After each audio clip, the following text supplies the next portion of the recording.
gracias. Pastora Silvia Rubén, Raúl Brunet. Si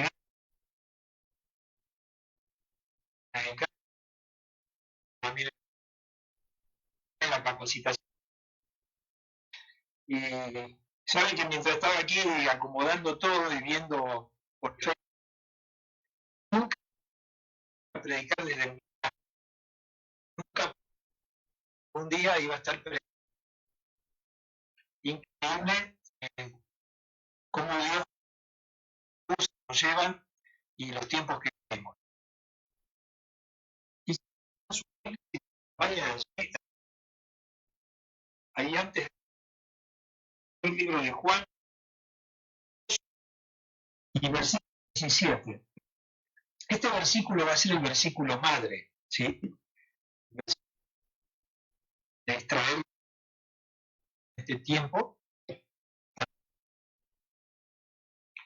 Primero, versículo. Si me da oración para pedir a Dios que este momento. Hemos orado ya, hemos adorado tu nombre a través de los cantos. Y en esta hora nuevamente pedir tu dirección, porque al abrir tu palabra, deseamos que tú seas el maestro. Lo pedimos Jesús. Amén. Y dice el capítulo 2, versículo 17, el mundo pasa y sus deseos, pero el que hace la voluntad de Dios permanece para siempre. El mundo, cuando teniendo como ¿no? Si los habitantes de este mundo vivieran, este mundo sería un Edén. Pero el planeta vive, como dice la escritura, del aire o de las tinieblas, este mundo se parece más a un infierno. Y no es necesario que yo empiece a describir lo que estamos viviendo y cómo se vive. Pero este texto nos hace reflexionar en la importancia de la voluntad de Dios, porque dice que el mundo pasa y sus deseos, pero el que hace la voluntad de Dios permanece para siempre. Vamos a ver un poco la primera parte del texto. El mundo pasa y sus deseos. Van cambiando los deseos del mundo. Para los que tenemos más de 50, nos acercamos a los 60, y para los que no, lo habrán visto en televisión, en películas, sabíamos usar los pantalones bien anchos abajo, y si nos tapaba la mitad del zapato o zapatilla, era espectacular, y si nos tapaba todo, mejor. Después el tiempo cambió, la botamanga se achicó un poco más, y hoy en día muy estrecho la parte inferior de un pantalón, ¿no? Pensaba también en aquella época, los que somos de aquella época, tener una bicicleta para un muchacho de 12, 13 años era algo grandioso, ¿no? Recuerdo que a esa edad mi padre me compró una bicicleta de las mejores que había, ¿no? Con caños gruesos, con cubiertas anchas, con freno a varilla, que eso era algo espectacular, un color hermoso. Y pienso que esa bicicleta hoy estará tirada por allí, será escombro, estará tirada en un jardín, en algún lugar, quizás ya se volvió a la misma tierra, ¿no? Porque los deseos del mundo pasan. Y en este sentido aquí nosotros vemos que los cristianos que vivieron en el primer siglo también tuvieron estas dificultades. Cuando nosotros vamos a Efesios capítulo 2, si me acompañan, Efesios capítulo 2, y dentro del capítulo 2 vamos a leer 3 versículos, los 3 primeros versículos de Efesios, Efesios 1, 2 y 3, el capítulo 2. Y dice Pablo, y Él os dio vida a vosotros cuando estabais muertos en vuestros delitos y pecados. Impresionante la declaración, estaban muertos, quiere decir que estos hermanos anteriormente fueron delincuentes, estaban en sus pecados. Pero él sigue agregando, en los cuales anduviste en otro tiempo, y ahora empieza a venir lo interesante, siguiendo la corriente de este mundo, siguiendo la corriente del mundo, ¿no? El mundo pasa y sus deseos, pero el que sigue la corriente de este mundo, ¿no?, tiene dificultades. Y ya en aquella época ellos seguían la corriente, todo el mundo lo hace, la corriente de este mundo. Conforme al príncipe de la potestad del aire, el espíritu que ahora opera en los hijos de desobediencia. Cuánta enseñanza hay aquí, ¿no? El espíritu que opera en los hijos de desobediencia. No tenemos, dice Pablo, lucha contra carne ni sangre, sino contra potestades, espíritus caídos, ángeles caídos que de alguna forma dominan algunas mentes o inciden en las decisiones de algunas mentes, ¿no?, como dice acá. Y el verso 3 dice, entre los cuales también todos nosotros vivimos en otro tiempo. Es decir, Pablo dice, miren, nosotros, y se incluye, interesante, porque habría que ver cómo era Pablo antes de la conversión. Tenemos algunos enfoques de la Biblia, pero no sabemos de su vida cotidiana. Pero acá dice, los cuales también todos nosotros vivimos en otro tiempo. O sea, la corriente del mundo nos llevaba en otro tiempo. Y agrega, en los deseos de la carne, vamos a volver a este concepto, ¿no?, en los deseos de la carne, haciendo ¿la voluntad de quién? De la carne y de los pensamientos. Y bueno, dice, y éramos por naturaleza hijos de ira, lo mismo que los demás. O sea, siguiendo la corriente de este mundo, los deseos de este mundo, haciendo la voluntad de este príncipe caído y de su batallón, podríamos decir. Claro, pero eso era en otro tiempo. Ahora comenzaron a hacer la voluntad de Dios, se transformaron en hijos de Dios. En esta dirección hay un consejo muy bueno allí en Primera de Corintios, capítulo 7, si me acompañan en sus Biblias o en su computadora o en su celular. Primera de Corintios, capítulo 7, versículo 31. Primera de Corintios 7, 31. Y acá dice algo interesante de interpretar. Dice, y los que disfrutan de este mundo, como si no disfrutasen. ¿Por qué? Porque la apariencia de este mundo pasa. Los deseos de este mundo pasan. La apariencia de este mundo pasa, dice el texto. Disfruten de este mundo como si no lo disfrutasen. Puede ser que estamos gozando de un nuevo celular, de un nuevo artefacto en la casa, de una ropa. Podemos gozar hasta de un bebé, de muchas otras experiencias de nuestra propia vida que hacen el presente agradable. Pero todo eso va pasando. Pienso cuando dice la apariencia de este mundo pasa, en personas que conocimos cuando eran jóvenes y que hoy son personas mayores, por ejemplo, deportistas o artistas. Pienso, por ejemplo, en un caso, en algún lugar donde una persona de la iglesia me decía, pastor, estoy aplicando uno de los remedios naturales, el ejercicio físico, iba a un gimnasio y lamentablemente de tanto ir al gimnasio, y no tiene de malo ir al gimnasio, pero tanto era el interés por el aspecto físico, la apariencia, que el gimnasio se transformó en lugar de mayor tiempo en su vida y ya casi no asistía a la iglesia. El templo. El templo es el gimnasio de Dios, donde desarrollamos las habilidades espirituales, ¿no? Así como en un gimnasio se desarrollan los músculos, en el templo de Dios se desarrolla la vida espiritual. Los cantos, las oraciones, los pedidos de oraciones, las luchas que pasan nuestros hermanos, los gratos momentos que viven, toda la vida en comunidad que vive la iglesia. Ahí uno desarrolla la comunión con Dios y crece espiritualmente. Pero decíamos al comienzo del texto madre, ¿no? El mundo pasa y sus deseos, pero el que hace la voluntad de Dios permanece para siempre. Aquí Pablo nos dice también, los que disfrutan como que no disfrutan, como si no fuera, porque la apariencia de este mundo pasa. Y me detengo nuevamente en esto de la apariencia del mundo. Hoy en día a las personas le interesa más la imagen que el carácter. Y en esta cortita reflexión hay mucho para analizar. A las personas les interesa más la imagen que el carácter.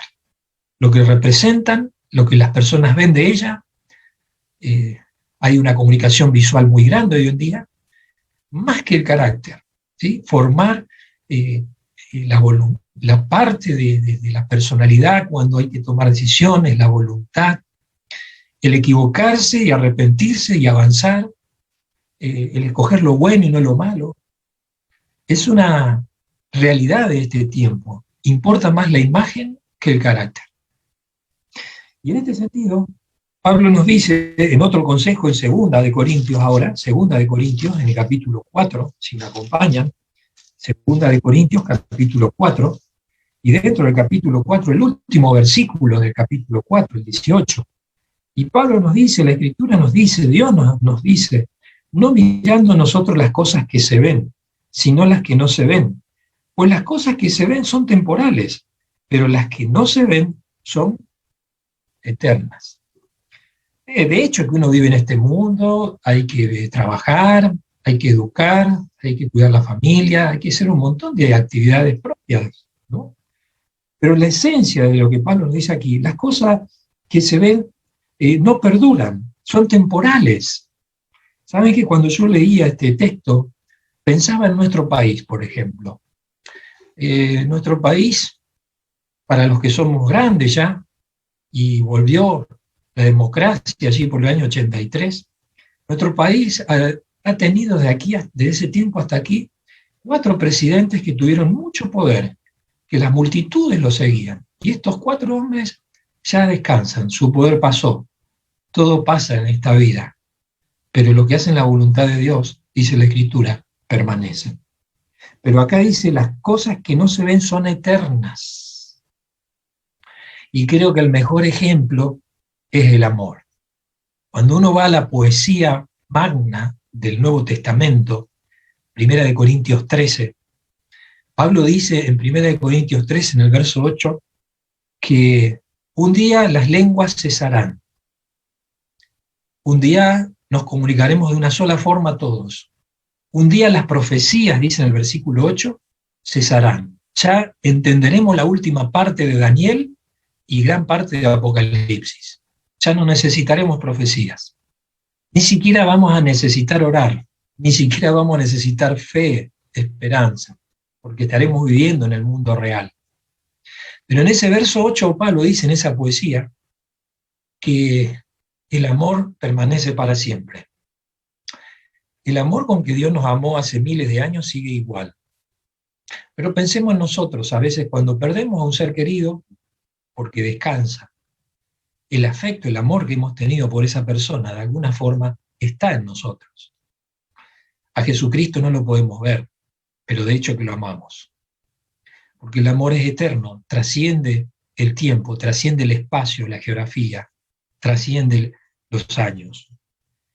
Porque las cosas que no se ven son eternas, dice el texto aquí de Pablo.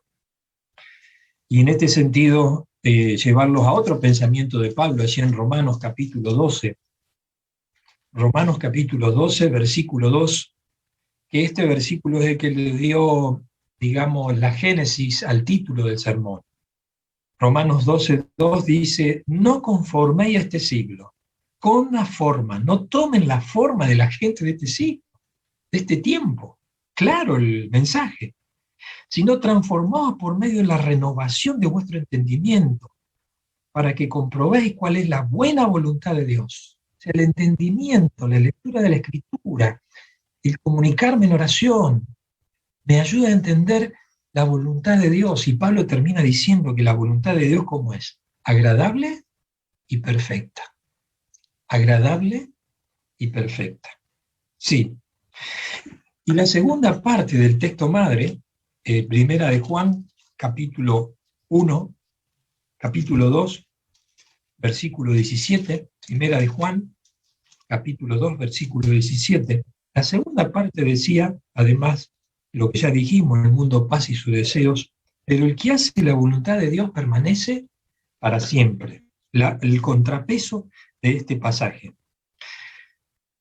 Yo quisiera, después de recordar que el que permanece para siempre, que hace la voluntad de Dios, que es agradable y perfecta, que es aquel que ve las cosas que no se ven, aquel que puede percibir espiritualmente las cosas invisibles, que puede percibir el amor de Dios por nosotros, por la humanidad, porque Él quisiera que todos procedan al arrepentimiento y todos se salven. Quiero plantearle ahora, después de esta introducción amplia, 7 preguntas. Este es un sermón diferente. Estas preguntas son para que cada uno pueda contestar. En algún lugar donde lo compartí las fueron anotando. Pero bueno, tenemos la posibilidad de verlo de nuevo allí en el Facebook. Primera pregunta. ¿Jesús va a ser exaltado por esa decisión que vas a tomar? Estas preguntas tienen que ver a ver si estamos viviendo la voluntad de Dios. Eso que vas a hacer, esa decisión que vas a tomar, ¿va a ser exaltado Jesús por eso? Quizás es la pregunta base que sabemos hacer, ¿qué haría Jesús en mi lugar? ¿Jesús va a ser exaltado por esa acción, esa decisión que vas a hacer para saber si la voluntad de Dios está en tu vida? Segunda pregunta, ¿tu decisión pasa la prueba del consejo divino? ¿Tu decisión pasa la prueba del consejo divino? El Salmo 1, versículo 1, comienza los libros del Salmo con ese versículo diciendo: bienaventurado el varón que no anduvo en consejos de malos. Los consejos que recibís y a través de la Escritura o de las personas que te aman, ¿pasa el consejo divino, lo que Dios dice en su palabra? Tercera pregunta, ¿tus decisiones producen paz a tu entorno y en ti? Las decisiones que estás tomando, ¿te producen paz? ¿Y producen paz al entorno? Bueno, es cierto que a veces si uno toma una decisión, por ejemplo, de ingresar, de integrarse a la iglesia y el entorno donde uno vive no profesa esa fe, se produce un rechazo, ¿cierto? Se puede producir un rechazo y puede haber no paz, pero es una no paz circunstancial, porque los que han pasado por esta experiencia saben que después de un tiempo, cuando el entorno observa de que tu fe es real, que tu fidelidad a Dios es real, que ese cambio no fue espontáneo ni emocional, sino fue trascendente, lo vivís, crees en eso, hasta te empiezan a preguntar de tu fe. Porque paz tiene un sentido muy profundo en la Escritura. Recuerden que la pregunta es, ¿tu decisión produce paz en ti y en tu entorno? La pax con X latín, ¿no? Que nosotros le pusimos una Z, paz. Esa paz romana, el Imperio Romano dominó Europa, Europa dominó América, todo el Occidente. Esa paz es ausencia de guerra. Eso es lo que entendemos nosotros. Pero en la Biblia, shalom significa estar en armonía con Dios y estar en armonía con el semejante. Si bien en una conversión como la que yo hablaba al principio puede haber no buenos tratos o no paz, diríamos, al pasar el tiempo, tu decisión va a transmitir paz a los que en ese entonces todavía no comprendieron o no entendieron tu decisión. Entonces, primera pregunta, ¿Jesús va a ser exaltado por la decisión que vas a tomar? Segunda pregunta, ¿tu decisión pasa la prueba del consejo divino? Tercera, ¿tu decisión produce paz en ti y en tu entorno? Cuarta pregunta, que debemos plantearnos todos, ¿se confirma la presencia del Espíritu Santo en tus acciones? Las acciones que llevamos a diario confirman que el Espíritu Santo está en nuestras vidas. El Espíritu Santo guía nuestros actos, porque dice que todos los que son guiados por el Espíritu Santo, dice Romanos 8:13, son hijos de Dios. Interesante planteo, ¿eh? Quinta pregunta, ¿tu decisión pasa la prueba del tiempo? ¿Cómo hablarán de ti después de esa acción? Cuando pase el tiempo, esa decisión va a pasar el proceso de los años, esa decisión, esa acción que vas a tomar, ¿va a trascender en tu vida? El consejo de Jehová, dice el Salmo 33:11, el consejo de Jehová permanece para siempre. Reitero, ¿esa decisión pasa la prueba del tiempo? La sexta pregunta, ¿tu acción honra a la iglesia de Dios?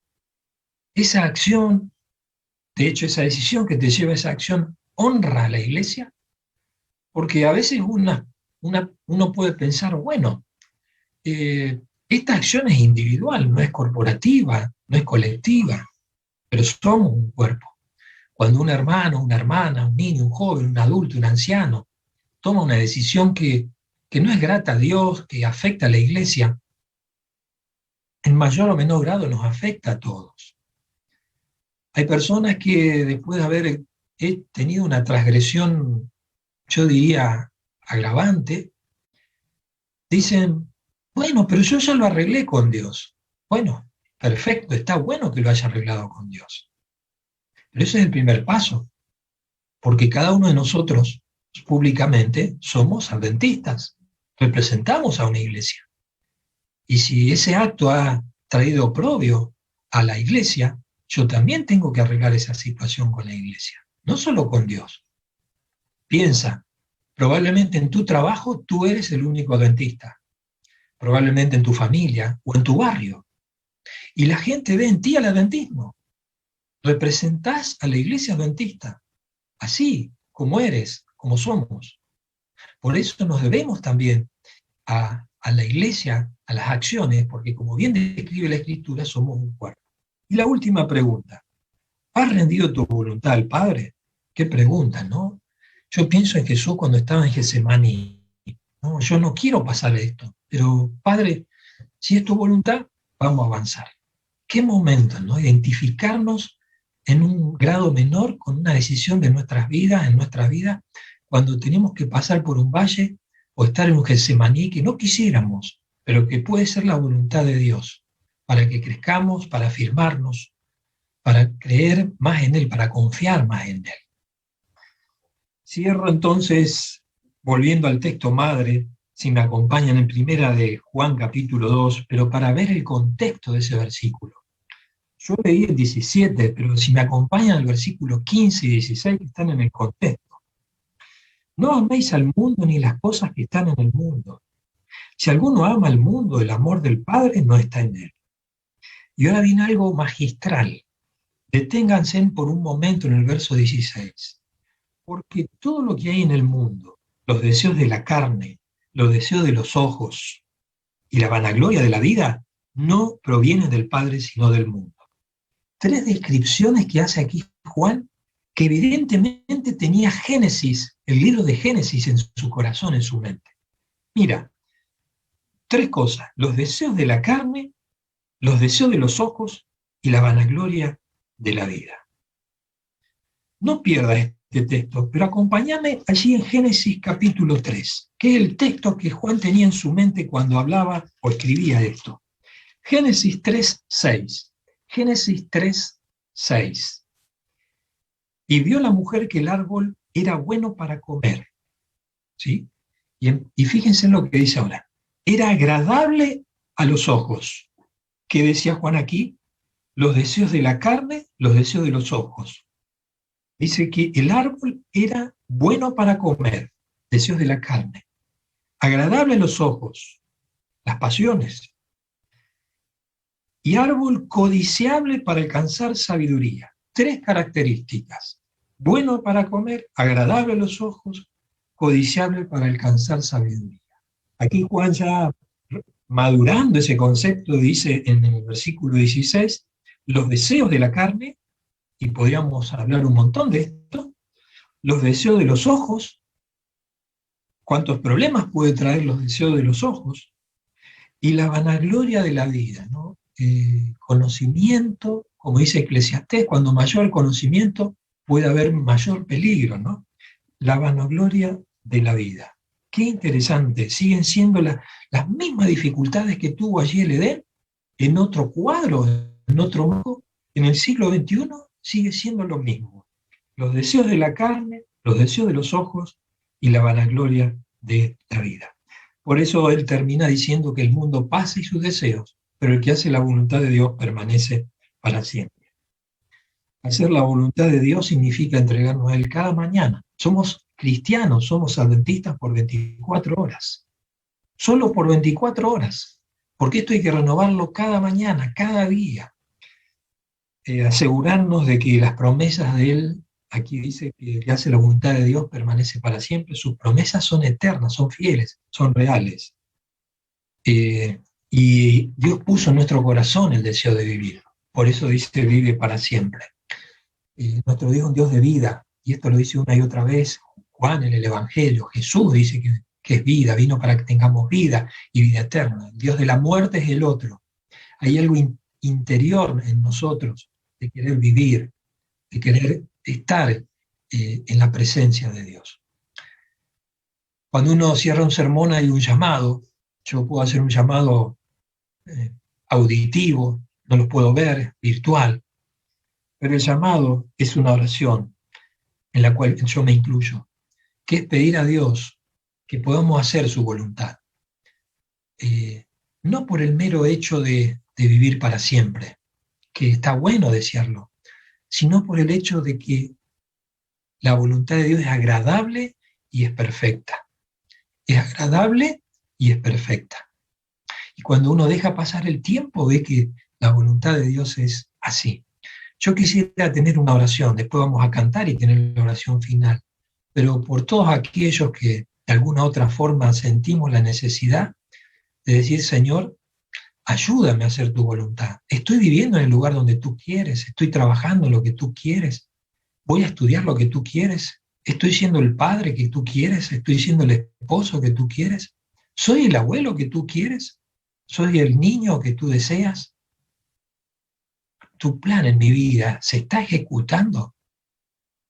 Quiero orar por esto, acompáñenme. Cariñoso Padre, tú que puedes leer nuestro corazón, que más allá de las palabras, tú sabes la necesidad de cada uno de los que estamos reunidos ahora en forma virtual. Queremos pedirte, Señor, que tu Espíritu Santo nos ayude para que cada mañana al levantarnos podamos entregar nuestros planes a ti y hacer tus planes en nuestra vida. Porque tus planes en nuestras vidas nos traerá shalom, nos traerá esa paz, estar en armonía contigo y aún con nuestros semejantes. Porque hacer tu voluntad es agradable y es perfecta. Ayúdanos a vaciarnos cada día y llenarnos de ti, de tus planes, de tu amor, de tus ideas. Gracias porque más allá de las palabras tú puedes entendernos y actúas. Oramos necesitados, pero también agradecidos, porque sabemos que tus promesas son fieles. Y tus promesas dicen que si dos en la tierra se ponen de acuerdo, tú lo harás desde el cielo. Y en esta hora somos más que dos que nos ponemos de acuerdo para pedirte que nos ayudes a vaciarnos, a entregarnos a ti y a hacer tu voluntad. Lo pedimos con el perdón de nuestras faltas, en el maravilloso nombre de nuestro Salvador, el Señor Jesús. Amén.